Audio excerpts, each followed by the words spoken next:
Hi everyone, welcome to the channel. I hope कि आप सभी अच्छे होंगे और आप लोगों की प्रिपरेशन भी बहुत अच्छी चल रही होगी। जैसे कि आप सभी को पता है कि यूपीएसआई की जो वैकेंसी है वो आ गई है। यूपी पुलिस कांस्टेबल की भी आ गई है, यूपी पुलिस जेल वार्डन की भी आ गई है और मैं प्रिपेयर कर रही थी दिल्ली पुलिस के लिए। वैसे तो आरपीएफ के एग्जाम के बाद सभी लोग दिल्ली पुलिस के लिए प्रिपरेशन कर रहे थे, लेकिन कुछ लोगों को बोलते थे बीच में अगर यूपीएसआई की वैकेंसीज आ जाएंगी तो उसके लिए प्रिपरेशन कर लेंगे। लेकिन दिल्ली पुलिस और यूपी पुलिस का पैटर्न जो है वो बहुत अलग है। यूपी पुलिस एसआई का जो पैटर्न है वो हम लोग यूपी पुलिस के एग्जाम के लिए कवर कर सकते हैं, लेकिन दिल्ली पुलिस के पैटर्न के लिए नहीं कवर कर सकते। तो मैं बताऊंगी कि मैं प्रिपरेशन कैसे कर रही हूँ, कैसे मैंने अपना शेड्यूल बनाया है, उसके बारे में बात करूंगी। और हो सकता है ज्यादातर लोगों को ये शेड्यूल पसंद ही आ जाएगा, क्योंकि बहुत बच्चों ने यकीन बैच ले रखा है, जिसमें से एक मैं भी हूँ। जिस भी कैंडिडेट ने यकीन बैच ले रखा है वो प्रिपरेशन अपनी यूपीएसआई के लिए कर सकते हैं। जो मेरा तरीका है शायद आप फॉलो कर लेंगे तो आपको शायद प्रॉब्लम आपकी सॉल्व हो जाएगी, कि बार बार भटकना नहीं पड़ेगा। क्योंकि ये टाइम थोड़ा कंफ्यूजन क्रिएट हो गया है कि किस चीज़ की तैयारी कैसे करें। मैंने ये सोचा है कि दिल्ली पुलिस का जो ये मैंने बैच लिया है उसके अंदर मैथ, रीजनिंग और जीएस तो सेम ही है, लेकिन कंप्यूटर जो हो जाता है एक टॉपिक अलग हो जाता है और एसआई में हो जाती है हिंदी।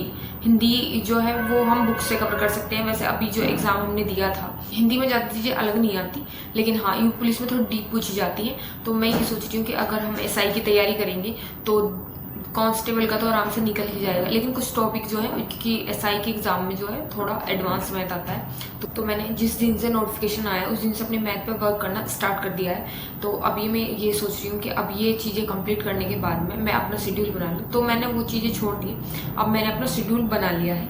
जैसे कि कौन सी चीज़ कहाँ से पढ़नी है। जैसे कि बीएनएस आ गया है तो मूल विधि की जगह सीआरपीसी आईपीसी की जगह वही पढ़नी होगी। यूपीएसआई के एग्जाम में 160 क्वेश्चन आते हैं, हर एक क्वेश्चन 2.5 नंबर का होता है और क्वेश्चन आते हैं हर एक टॉपिक के 40-40, जीएस के 40, रीजनिंग के 40 क्वेश्चन आते हैं, हिंदी के 40 क्वेश्चन आते हैं और मैथ के 40 क्वेश्चन आते हैं। अंकित सर की जो मैंने क्लासेस देखी है अभी जो कराई थी तो उसमें वो कह रहे थे कि पर्टिकुलर सब्जेक्ट में जो क्वालिफिकेशन होती है वो होती है 14 नंबर की, कि आपके चाहे जितने भी नंबर हो लेकिन हर सब्जेक्ट में 14 क्वेश्चन जो है वो सही होने ही चाहिए। लेकिन सर ने कहा कि वो क्राइटेरिया सन 2021 में समाप्त हो गया, लेकिन मैं अपनी तरफ से कह रही हूँ कि मुझे लगता है कि वो खत्म नहीं हुआ है और हो सकता है सर बता रहे हैं तो शायद हो गया हो, मुझे नॉलेज नहीं है इतनी। तो यूपीएसआई के लिए जो टीचर मैंने चूज करे हैं यूट्यूब से अलग, क्योंकि मूल विधि पढ़नी होगी और थोड़ी सी चीज़ें एडवांस में भी पढ़नी होगी।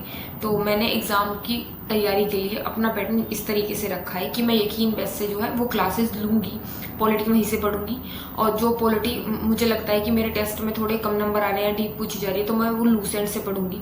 आरडब्ल्यूए वाले अंकित भाटी सर ने भी कहा था कि लूसेंट सबसे अच्छी बुक है, तो आप उसे पढ़ सकते हो। मतलब एसआई की तैयारी के लिए आप उसे अपने पास रख सकते हो पढ़ने के लिए। पहले आरडब्ल्यू के टीचर्स की बात कर लेते हैं, फिर एग्जामपुर के, क्योंकि एग्जामपुर वाले टीचर भी बहुत अच्छा पढ़ाते हैं एसआई के लिए, क्योंकि वो खुद भी उन्होंने निकाला है एसआई का एग्जाम। विवेक सर ने, उनकी शायद रैंक 5 रही थी, तो वो भी बहुत अच्छा पढ़ाते हैं। तो एग्जामपुर से तो आप मूल विधि विवेक सर से पढ़ सकते हैं। मैथ पीवाईक्यू मोहित सर के हैं शायद उस पर, जो पहले सर ने कराए थे, लेकिन अब उन्होंने वो एग्जामपुर संस्था छोड़ दी है, तो अब वो शायद अपने खुद के चैनल पे पढ़ा रहे हैं। मैथ बाय मोहित सर एग्जामपुर, ये सर्च कर लेना तो आपको प्लेलिस्ट मिल जाएगी। जो उन्होंने पिछली बार सन 2021 में कराए हुए थे वो भी मिल जाएंगे, और जो अब अपने चैनल पे करा रहे होंगे मैथ के क्वेश्चन पीवाईक्यू वो भी मिल जाएंगे आपको। और रीजनिंग के लिए कोई ऐसे टीचर मुझे एग्जामपुर पे दिखा नहीं, जो मतलब टीचर्स तो सभी अच्छा पढ़ाते हैं, जो लेवल थोड़ा अच्छा पढ़ाए। और आप देख सकते हो 1-2 टीचर हैं उस पर भी, मुझे उनके नाम नहीं पता है। और हिंदी विवेक सर से, हिंदी आप विवेक सर से कर लेना, वो भी बहुत अच्छी नवीन सर की तरह ही हिंदी पढ़ाते हैं।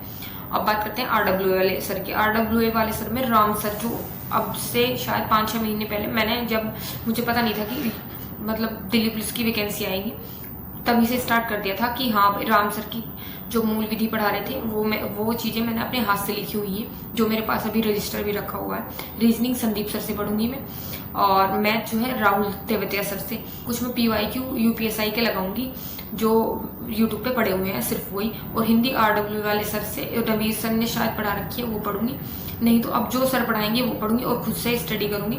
अब मैंने लूसेंट की बुक ले रखी है, आदित्य वाली भी मेरे पास है, तो मैं उन दोनों से प्रिपरेशन करूंगी, क्योंकि आदित्य वाली में ना कुछ क्वेश्चन गलत भी दे रखे हैं जो मैंने मैच करके देखे हैं लूसेंट वाली से, और मैंने सर्च भी करे हैं, तो मैं लूसेंट वाली बुक भी पढ़ूंगी। तो ये हो गया यूपीएसआई का। और यूपी पुलिस का जो है ना, और इसमें एक यूपीजी के भी है। तो यूपीजी के आप आरडब्ल्यू पे एक सर हैं मुझे नाम मिथिलेश कुछ करके, शायद गलत भी हो सकता है ना, पर वो वाले सर अच्छे पढ़ाते हैं यूपीजी के, आपको समझ में भी आ जाएगी। तो वरना कोई बुक खरीद लेना RW में भी। अब बात करते हैं दिल्ली पुलिस की। देखो दिल्ली पुलिस का पैटर्न जो हो जाता है ना, वो हो जाता है UPSI से बहुत अलग, क्योंकि उसमें जो पूछा जाता है वो पूछा जाता है कंप्यूटर और 1-2 सब्जेक्ट का डिफरेंस है।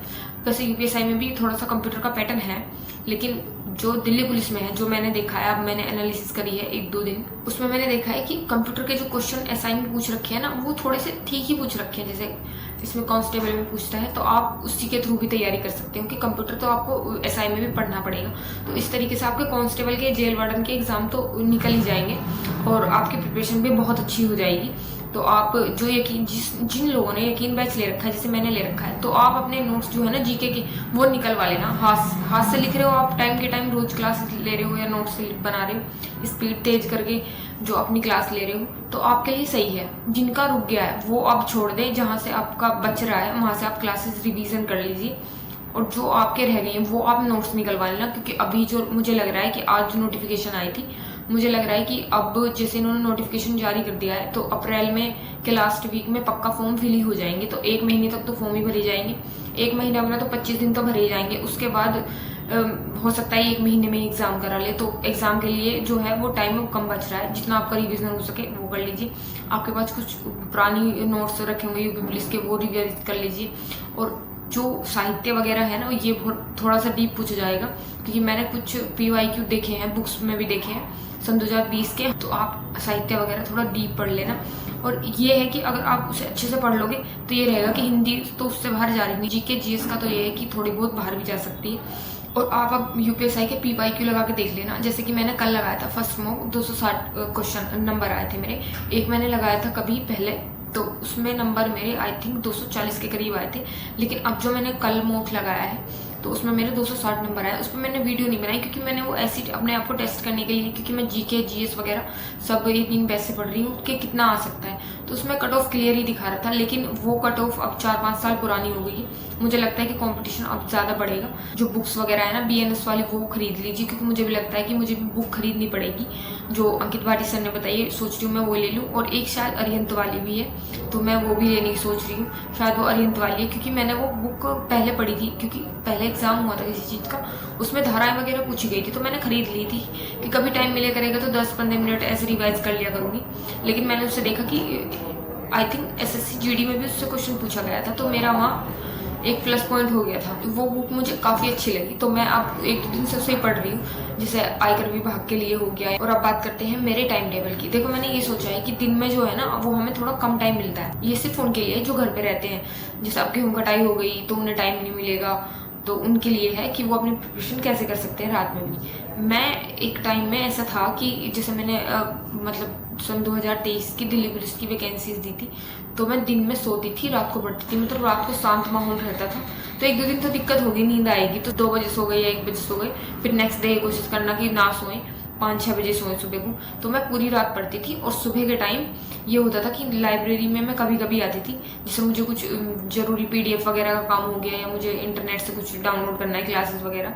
वरना कोशिश करती थी कि जितनी खुद से रिविज़न कर सकूँ वो सही है। तो उस टाइम पे मैंने ये स्टार्ट किया था कि मैं सुबह को दिन में सोऊंगी और दिन में मेरा काफ़ी टाइम बच जाएगा, और रात को मैं जागूंगी। तो मैंने पूरी रात अपना टाइम टेबल ऐसा बना लिया था कि मैं पूरी रात बैठ के आराम से पढ़ती थी, मतलब 6 बजे तक। और फिर 6 बजे के बाद अपना रूम वगैरह साफ करके, तब नाश्ता वगैरह करके फिर सो जाती थी। 12 बजे उठ जाती थी, तो उसके बाद मुझे काफ़ी टाइम मिल जाता था अपने रिवीजन के लिए भी। अब आप लगा लीजिए सर, रात को 8 बजे से सुबह के 6 बजे तक काफ़ी टाइम हो जाता है।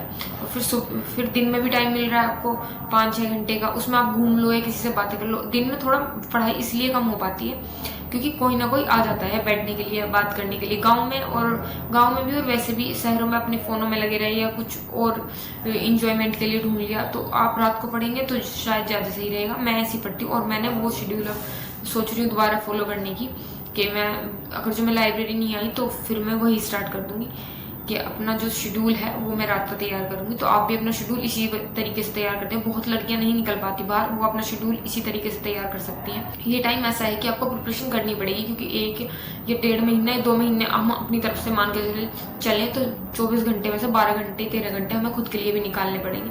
और यूपीएसआई की वैकेंसी ऐसी है जो बार बार नहीं आती, मतलब सन 2020 से 21 के करीब आई थी, उसके बाद ये अभी आई है। तो बस मैंने अपना शेड्यूल बता दिया, मैं ऐसे पढ़ूंगी। और यकीन बैच वालों के लिए भी बहुत मतलब सही है, आप उससे तैयारी कर सकते हैं। जीएस कहीं नहीं जाती, बस जीएस में जो है वो आरपीसी सीआरपीसी ही चेंज होगी, वरना तो सब ऐसे ही रहेगा। ठीक है, और आप अपनी जो पढ़ाई है वो करते रहिए। ठीक है, धन्यवाद।